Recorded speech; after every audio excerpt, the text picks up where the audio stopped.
வணக்கம் நண்பர்களே. வாங்க இன்னைக்கு சமையல்ல உப்பு உருண்டை செய்யறது எப்படின்னு பார்க்கலாம். ஒரு கடாயில எண்ணெய் விட்டு கடுகு, உளுந்து, கடலைப்பருப்பு, காஞ்ச மிளகாய் போட்டிருக்கேன். அதற்கப்புறமா கொஞ்சம் பொன்னிறமா வறுவட்டும்.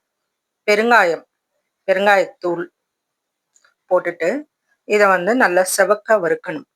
இதுக்கு நடுப்புற வெங்காயத்தை பொடி பொடியா அரிஞ்சு வச்சிருக்கேன். என்கிட்ட கொஞ்சம் மாங்காய் இஞ்சி இருந்தது. நான் சாப்பாட்டுல மாங்காய் இஞ்சி நல்லா சேர்த்துக்குவேன். எனக்கு அது ரொம்ப பிடிக்கும். டி நகர், பாரிஸ் போனீங்கன்னா அங்க கிடைக்கும். கொஞ்சம் தேங்காய் பல்லையும் நம்ம சீவி வச்சுக்கணும். சிலர் துருவி போடுவாங்க, சிலர் சீவி போடுவாங்க. எனக்கு கடிக்கிற மாதிரி இருந்தா பிடிக்கும், அதனால அந்த மாதிரி போட்டிருக்கேன்.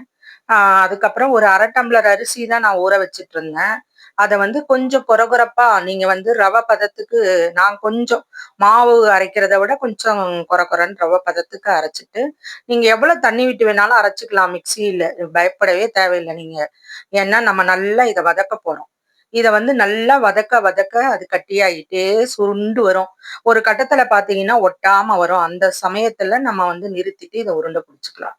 இது ரொம்ப ஈஸியான ரெசிபி, ஹெல்த்தியான ரெசிபி கூட. நான் பண்ணியிருக்கிறது அரிசி மாவுல பண்ணியிருக்கிறேன். அரிசியில பண்ணியிருக்கிறேன். புழுங்கல் அரிசி, சாப்பாட்டு அரிசி தான் நான் எடுத்திருக்கிறேன். இது ஈவினிங் ஸ்நாக்ஸா நம்ம பெரியவங்களுக்கு, குழந்தைங்களுக்கு கொடுக்கலாம். நைட் டிஃபனா கூட சாப்பிட்றலாம். நாங்க அப்படித்தான் பண்ணிக்கிட்டோம் அன்னைக்கு. ரொம்ப நல்லது, டேஸ்டியாவும் இருக்கும். இதெல்லாம் பழைய பாட்டிகள் செய்த சுவையான உணவு பழக்கங்கள் இதெல்லாம். இந்த அளவு உங்களுக்கு பாருங்க, நல்ல ஒரு திக்னஸ் வந்துட்ட பிறகு நம்ம தொட்டு பார்த்தா கையில இப்படி ஒட்டாம வரணும்.